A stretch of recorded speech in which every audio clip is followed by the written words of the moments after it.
Good evening, good morning, good afternoon, wherever you're tuning in. This is a special pre-draft evaluation, if you will, episode of Backyard Sports or Backyard Blitz, brought to you by Backyard Sports. Running solo here tonight. The other boys have some adult responsibilities, and honestly, don't nerd out quite quite as much as I do in terms of uh, when the draft comes around and I do tailgate with Bentley and pay a little more attention to college sports. So or college football, it's college sports in general, but college football and a little more kind of eyes on the field, eyes on film, if you will.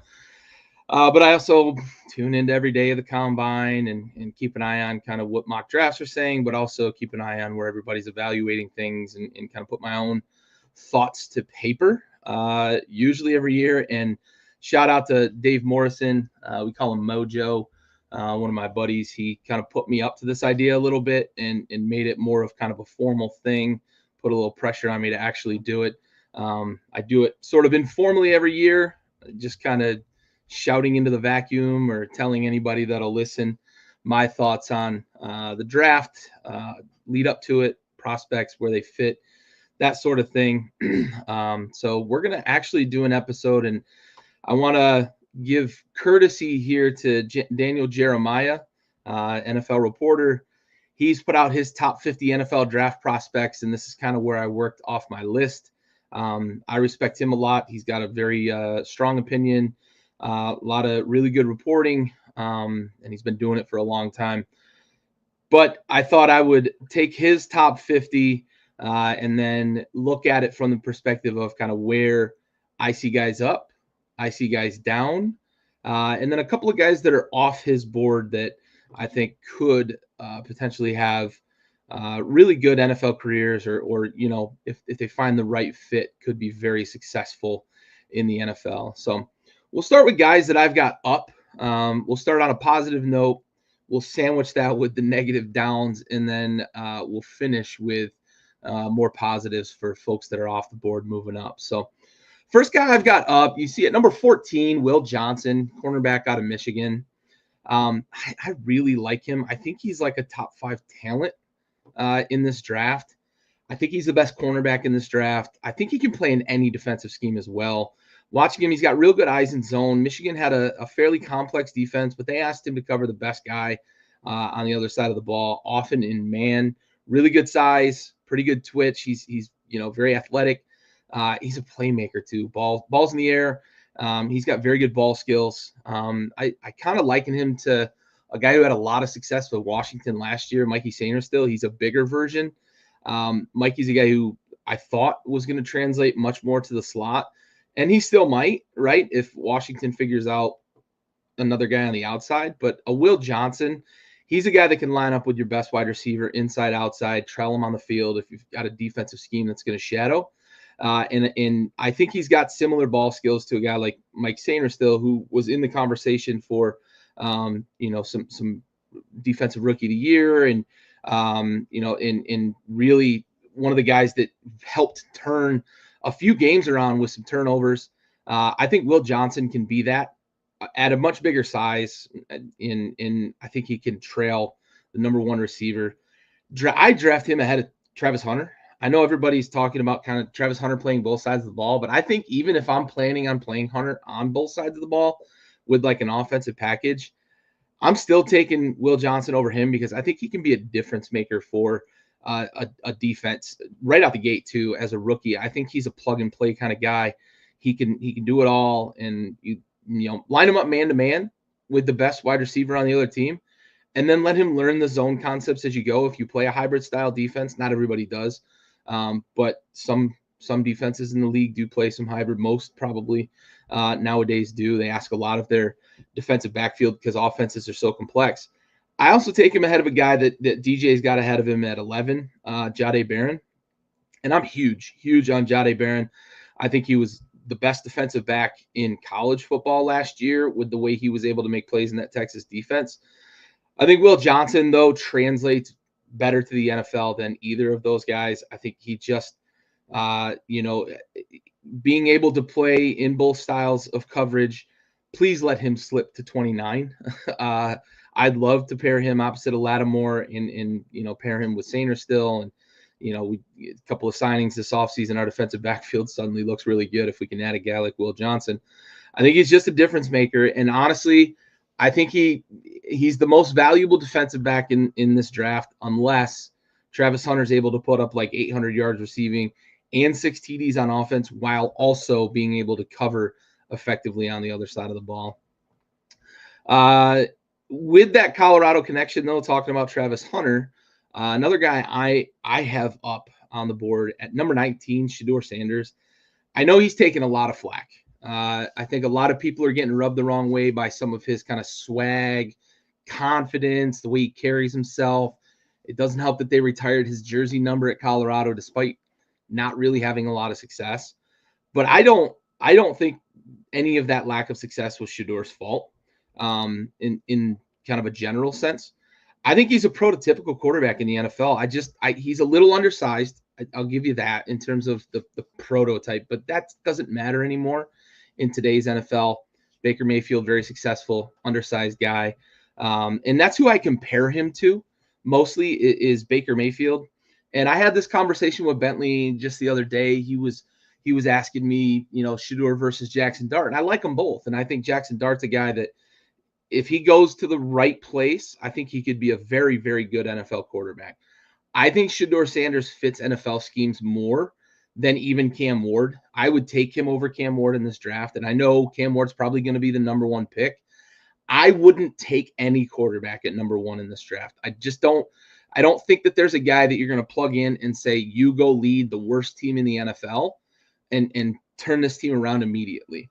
I think Shedeur has potential to be a very good quarterback in the NFL because he can move a little bit, but doesn't look to run. He's a guy that looks to always keep his eyes down the field, trying to make a play with his arm. He worked with limited playmakers in college. Travis Hunter, obviously, all the hype around him, but I just don't know that Travis Hunter was like what I would consider a great wide receiver. I just don't.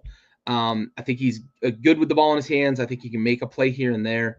They didn't really have another guy. I know, Jimmy Horn, fine guy. They never really had a big running game, had a terrible offensive line. It got a little better in 2024, still not great. He's tough. And behind that terrible offensive line, he took a lot of hits. He's tough, and he carries himself well, even when the chips are down in those games. Good decision maker, processes the field really well, protects the ball.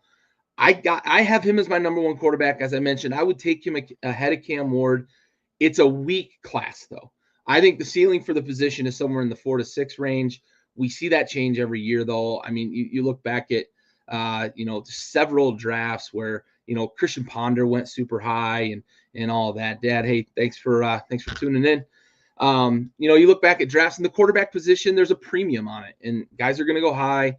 Ward's probably going to go number 1. The word is out there that the Titans are probably going to take him at 1. I wouldn't be surprised if Shedeur ended up somewhere in the 3 to 5 range, potentially a team that, realizes that they can get a guy or, if they like him. Jackson Dart might even sneak into the top 8 or 10. But I just look at the quarterback position this year. The ceiling is somewhere in the 4 to 6 range. And my first quarterback off the board would be Shedeur Sanders out of Colorado. I just think he's a more polished guy who fits into a kind of typical NFL offense. Now, if you ask me where he gets drafted, what's not a good fit, I think a system like the Shanahan offense is a much better fit for maybe even a guy like Cam Ward, but definitely for like Jackson Dart. I think those guys with their ability to, escape the pocket and be those and really move the pocket a lot. I think Shedeur's capable, but I think he fits better in a drop back offense. Tom Brady as his mentor, he's taken a lot from him, studied his film a lot. I think he fits a lot more in those traditional offenses.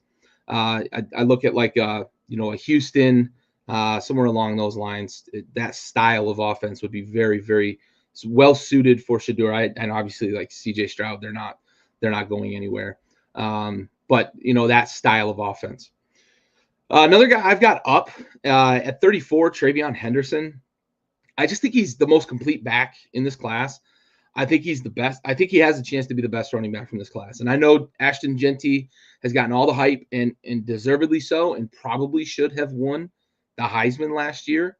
But I think at the NFL level, Travion Henderson can do everything. And I think Ashton Genty is good in the pass game, not great, decent at pass blocking, not good, not great. I look at Omarion Hampton, who's very good when you put the ball in his belly and ask him to go run the ball. He can make people miss. He runs with some power.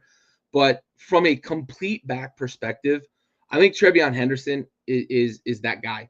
He's got home run speed. We saw it in the playoff, the college football playoff. Him and Judkins, really the two thoroughbreds in that backfield were difference makers for the national champion Ohio State Buckeyes.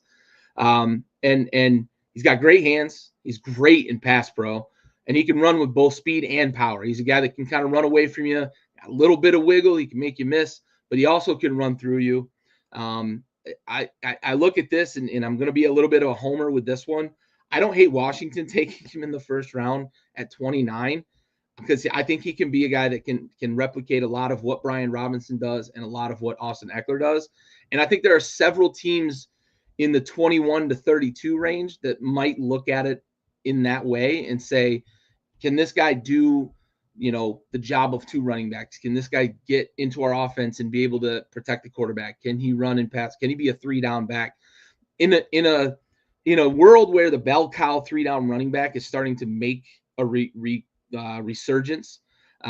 Barkley and Josh Jacobs even, and some of those guys that they have been paid and they earned it and they deserve it, and they're able to really make things happen on all 3 downs. We saw what Saquon Barkley did for the Eagles. He took them from a good or maybe even borderline great team to a Super Bowl champion. So a guy like Travion Henderson who can do it all, I take him over Hampton. I love Hampton. I love his ability to get the ball in his belly and go make plays happen with the ball in his hands. But I look at what Travion Henderson can do from all 3 phases, the running, the blocking, and being able to catch the ball out of the backfield. And I think he has potential to be the best running back from this class. I'd probably move him up. I don't know that I would take any of these running backs in the top 10 necessarily. But if I'm taking Ashton Genty somewhere in the top 5, which is kind of where it feels like he's going to fall, I look at Henderson somewhere in the teens, somewhere, 13 to 17, something like that is a nice spot where I think I can get good value for him. If he does slide to 29, like I said, I think just like a lot of the teams that are going to be right around that area, I think you look at it and say, are we getting something that's going to make us a much better offense? And potentially he could go somewhere in that range just because of the value. I think there's still some trepidation about the running back position, despite the resurgence that I just mentioned a moment ago. I think there's a little bit of trepidation still, so he may still slide into the 20s. And I think that somebody's going to get some real good value with a guy like Travion Henderson there in the 20s. Last couple of guys here, or a few guys here. Number 35, Maxwell Hairston, cornerback out of Kentucky. Very solid corner, but I really like his athleticism. That's what piques my curiosity about him. And I think he moves up somewhere. I'd probably slot him somewhere in like the mid-20s, 24 to 27. Maybe even in the high 20s. I look at the Packers. If they do end up trading Jair Alexander, which is kind of rumored, potentially either on draft day or before draft day, this guy could be a nice replacement for them.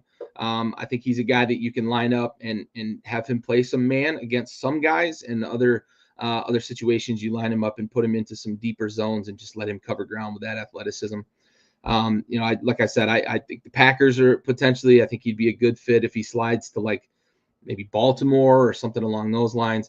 They drafted the fastest cornerback in last year's draft. Maybe they end up with the fastest guy in this year's draft because he ran the fastest 40 in this year's draft at the cornerback position. Number 39, Josh Connerly Jr., tackle out of Oregon. He could be your starter on either side for 12 years. If you get a left tackle, at number 39, I just look at, I think the Oregon offensive line from the last 2 years has really been undervalued. And I don't know why.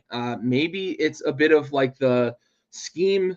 Teams are kind of discrediting what this offensive line has done because of the way they kind of work the ball laterally or get the ball out quickly, those sorts of things. But he was very, very good on a an offensive line that during Bo Nix's last campaign in college, his 8th senior year or whatever you want to call it, they allowed 5 total sacks. That offensive line did. And Connerly allowed 2 total sacks his entire collegiate career, including only 1 over his final 2 seasons. And he started 28 games during that time frame, playing over 1,000 pass protection snaps. I don't know how you can quantify it anymore that this guy probably is something in the teens, honestly. And, I don't think I put him over Will Campbell. I think Will Campbell is the best offensive tackle in this draft. But I look at Josh Connerly and I see these guys like Josh Simmons and, Calvin Banks, and I think I like him more.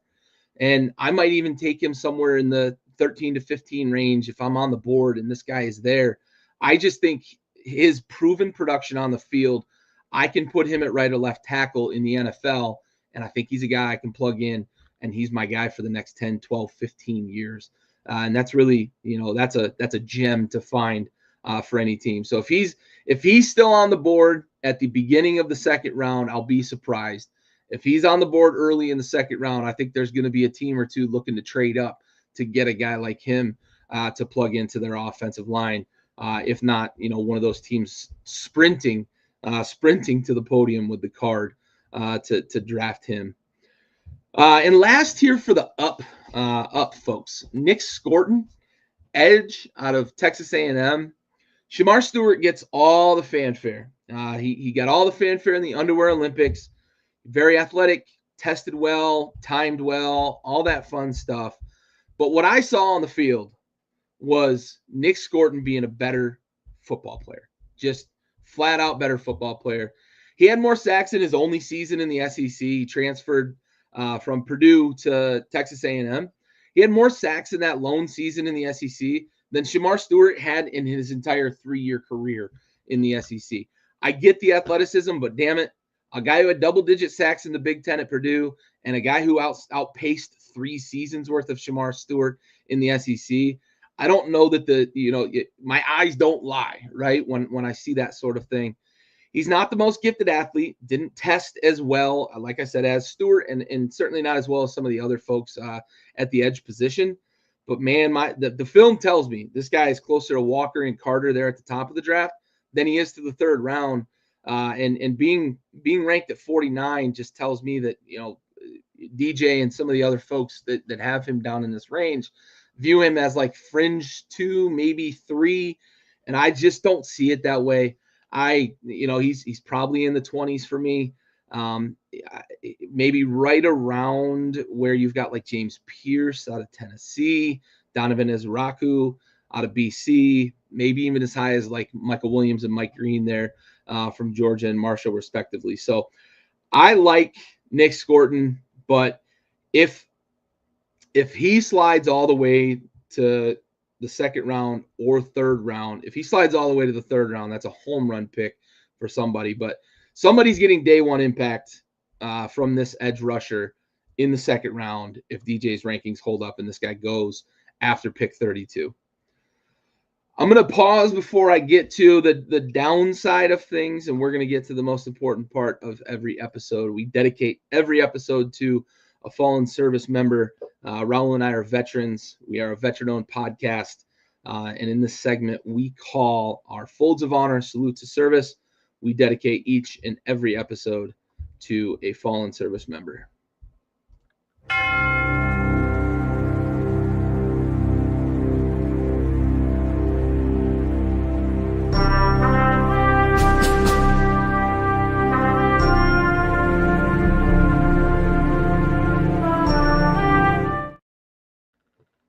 All right. This episode goes out to Aviation Electronics Technician Second Class Slayton Richard Saldana. Died July 30th, 2019, serving during Operation Freedom Sentinel. This one's a little bit near and dear to me. He's from Northern Virginia. He's age 24, hailing from Manassas, Virginia. He was listed, or he was part of the carrier, or part of the crew on board carrier Abraham Lincoln. Went overboard when they were underway in the Arabian Sea. He was part of Carrier Air Wing 7, assigned to Lincoln Carrier Strike Group. Aviation's electronics technician, second class, Slayton Richard Saldana. We have the watch.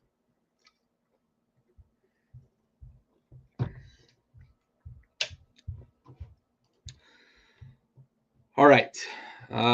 Shifting gears back, we will get to a little bit of negativity on the show. Praised a bunch of folks just a minute ago, and salute. Thanks, Dad. Praised a bunch of folks a minute ago, and now we're going to talk a little bit overrated maybe with a few of these guys. So sitting at number 2, I mentioned a moment ago, Travis Hunter, cornerback, wide receiver out of Colorado. Love this guy as a college player. He was fun to watch. He played 130 snaps a game. I just don't know that he's the best, or maybe is he even near the top at either of the 2 positions he played in this draft. Like, where does he slot? I think I've got 3 or 4, maybe 5 cornerbacks ahead of him, and I think I've got 5 or more wide receivers ahead of him. Now, if you told me you're going to get, your number 2 wide receiver and your number 2 corner out of this guy, maybe I could get on board. I just don't know that I don't know that I look at him and say, when you play the Bengals, is he going to cover T. Higgins? Is he going to be able to cover Jamar Chase? I don't know, right? And I saw him get beat with bad discipline in college often on the defensive side of the ball. And even on the offensive side of the ball, good, not great, pretty good ball skills, really good instincts when the ball's in the air. And I think he can play some wide receiver in the league. I don't know that he beats press man against good NFL corners. I don't think he can cover good NFL wide receivers either, just based on what I've seen. His eyes get a little leaky, and he's going to get taken advantage of in those scenarios. He's going to have to work on discipline. He's going to have to work on technique on both sides of the ball. 2 very complex positions, 2 very difficult positions to play. And if you're not a refined wide receiver and a refined cornerback coming into the league, you've got to work on both positions. It's going to be very, very tough for him to make the growth and the progress that he needs to at each of those positions. He didn't win a position award and really shouldn't have, honestly. There was no real gripes or complaints about the fact that he didn't, and he shouldn't have. He's good at both. He's not great at either. It will be intriguing. He will be a story. The conversation will revolve around whether or not he plays both sides of the ball, and anytime he makes a play at corner and then follows that up with a corner play on offense at wide receiver, you're going to be like, well, maybe, right? But I just don't think it's going to be successful long term. I think after a year or 2, we may look back and say Travis Hunter should have been a wide receiver, probably coming out of college, and he should have been viewed as a project at wide receiver right from the jump. Great athlete. I just don't know that he's going to be good enough at either position to justify going in the top 3 or 4, which is probably where he's going to go. Like I said, I've got a handful of guys at both positions that I would take over him. I think the hype is a bit much in terms of what's propelling him into the top 5 of the draft. Another guy I think is a little overhyped before the draft is Matthew Golden, wide receiver out of Texas. I think he made the same sort of like meteoric rise based on his 40 time that Xavier Worthy did. I think he's got a good chance to be like a good third option in the league, maybe a guy that can flex between the slot and outside in certain package looks. I just don't think he's a guy you're going to line up on the outside or even in the slot and say, go get open and you're going to be our guy.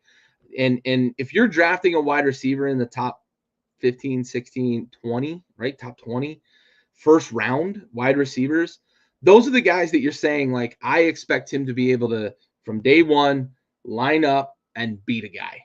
And we saw with Xavier Worthy, he struggled when he was put in those situations where he had to line up and get loose. Now, Andy Reid, being the offensive genius that he is, he found ways, move him around, get him in motion, get him in the backfield, get him moving laterally where he can use his speed, get him on these kind of, big sweeping motions that come across the field where he can start to separate from a defensive back and get loose. But I look at it and say, man, in the first round, am I really trying to draft a guy that's really a gimmick? right? And I don't know, Matthew Golden is a guy who gives you some value on returns, but are returns even a thing anymore in the NFL? Like, I think with the change in the rules, we're starting to see a little more, so maybe we start to see that value. But I just don't know that he's enough of a difference maker on offense in terms of making a passing game better to warrant being one of the first wide receivers off the board and potentially being the first true wide receiver off the board. He's the first true wide receiver that DJ has on his list, but also being a first round pick that you're expecting to line up and just get loose. I look at Emeka Egbuka. I think he's a guy that is that, and I think he's worthy of a top 12 to 15 pick.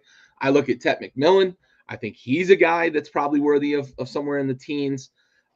He's a guy that big body, very good with attacking the ball in the air. Proved he could get open against all different sorts of defenses and coverages in college. I have Matthew Golden a little closer to like Luther Burden, who's down there at 33. I think both of those two late in the first round, early second round, if it's a luxury pick for a team, like kind of where, the Chiefs might have gotten Xavier Worthy if they didn't trade up, that sort of thing. You don't know how far he would have fallen, but a team like that viewed Xavier Worthy as a bit of a luxury, something that they could use as a tool, as a gimmick. Maybe there's a team late in the first round that says, we like what Matthew Golden brings to the table and we can bring him along. That's kind of where I see him fit, somewhere like 28 to 35, something like that. I think 16 is a bit high in terms of where I have him stacked, on my list. At number 29, a guy who, if you asked me 12 months ago, I'd have this guy so way up from number 29. I probably would have had him somewhere in the top 10, maybe pushing somewhere in the top 5 at the safety position, but that's Malachi Starks. He had a very underwhelming 2024. He was a stud in 2023.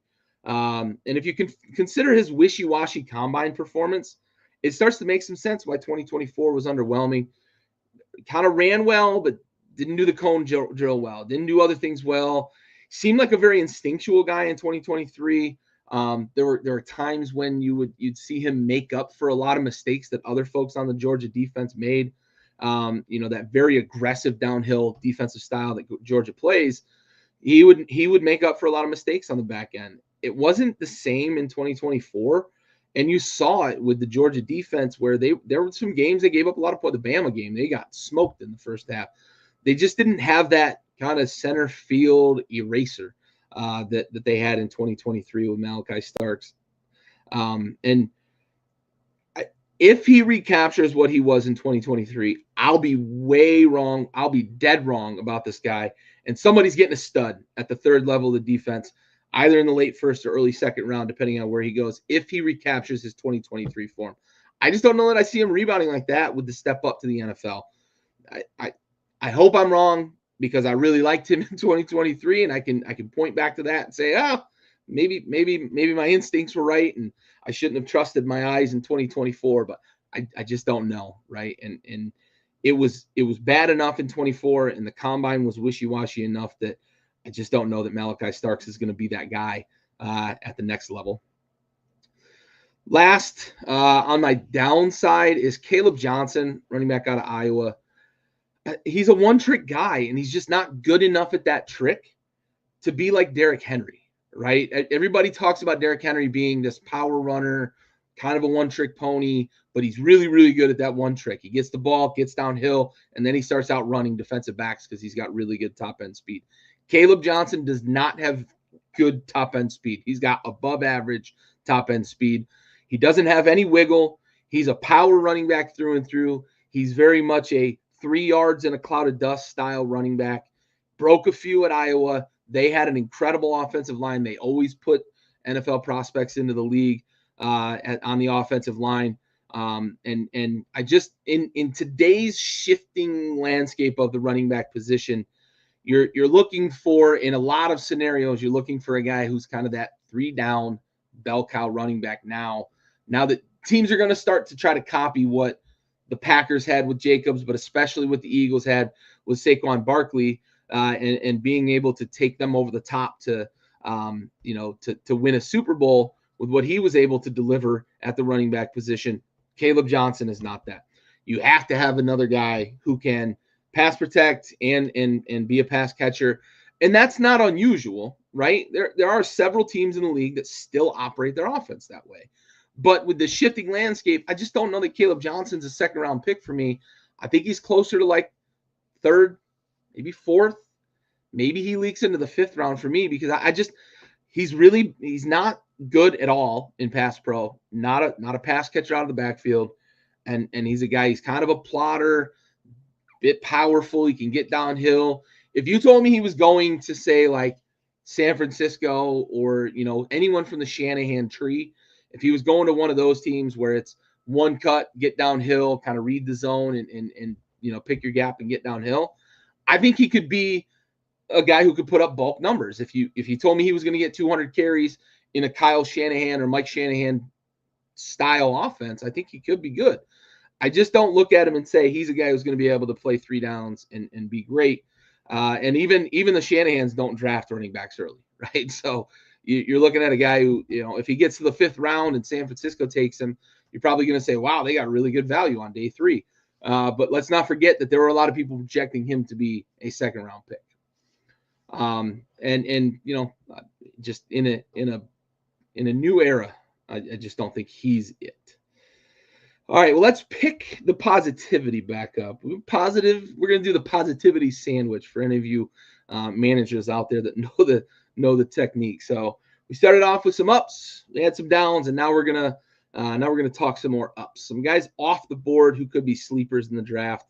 I've got a handful here, and I'm going to start with one near and dear to my heart. Anybody who watches Tailgate knows I'm a Syracuse fan. I'm not the most die hard when it comes to college sports, but Syracuse is the team that I have some affinity and loyalty to.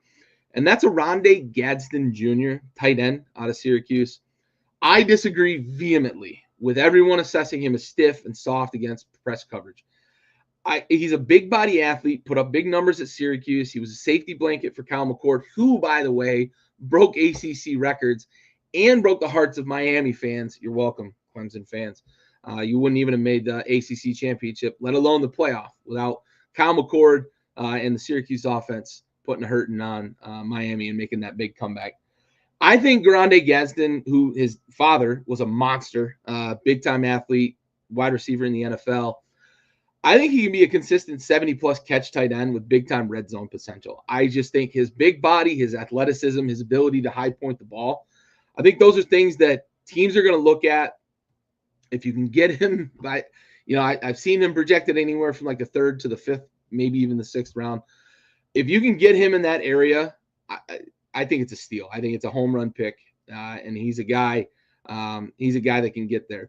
And yeah, Dad, you're right. And I think also what hurts him a little bit is this is a pretty deep tight end class. Like, Harold Fannon's not even on DJ's top 5. He won the tight end award last year.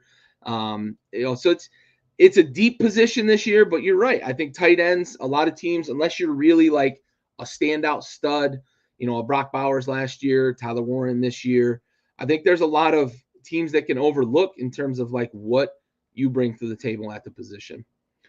Another pass catcher on my list is Nick Nash. For anybody who watched, last season and paid attention to the West Coast late at night small school football that is San Jose State University, Nick Nash, he could be the next 100-catch day 3 wide receiver. I see a lot of people comparing him to a Puka Nacua. I just don't like.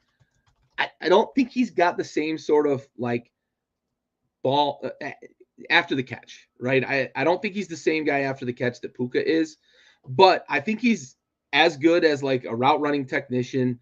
I think he's going to be a guy that everybody's going to look at, and they're going to say like, wow, how is he always open? I think a team.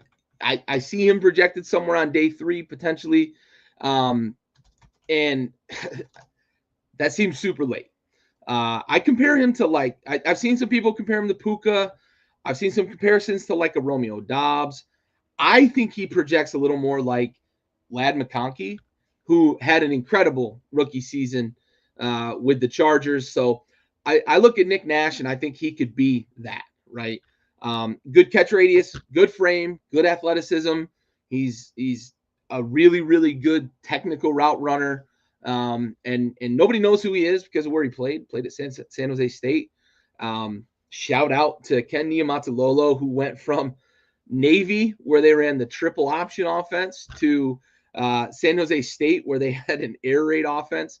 And Nick Nash won the Triple Crown last year for wide receivers in college. He led the nation in catches, yards, and receiving touchdowns. So don't sleep on Nick Nash. I think he's a guy that, some team is going to hit a home run with him if they get him in the fourth round. Moving to the offensive line, Holland Pierce, offensive tackle at Rutgers, another guy who plays at a school people probably don't pay much attention to. They're kind of on the rise, the resurgence.